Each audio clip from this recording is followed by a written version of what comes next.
Matthew 1:18 says that Jesus was born in the flesh by the will of God the Father and the power of the Holy Spirit. From the moment of his birth, Jesus was with the Father and the Holy Spirit. So were the Father and the Holy Spirit with Jesus during his childhood too? Luke 2:40 describes Jesus' childhood like this. It says Jesus was filled with wisdom, and the grace of God was always with him. Ultimately, we can see that the Holy Spirit, the Spirit of wisdom, and the grace of God the Father were always with Jesus.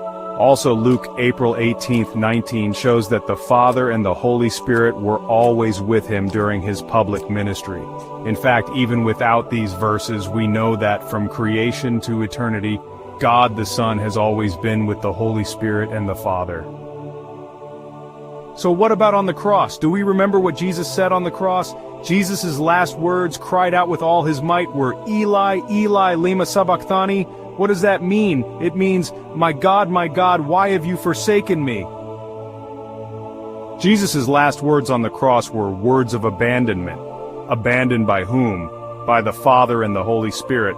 Ultimately, Jesus being forsaken means separation from the Father and the Holy Spirit. Theologically, the Trinity is essentially inseparable from creation until now. Nevertheless, Jesus bore this pain. He bore this pain. It's not easy for us to cope with the sadness of being separated from someone we love. But Jesus, who is essentially one with the Trinity, experienced the pain of being separated and cut off from the Father and the Holy Spirit. For whom and why? It would be good to think about these things during Holy Week. The price of Jesus' unbearable suffering is us.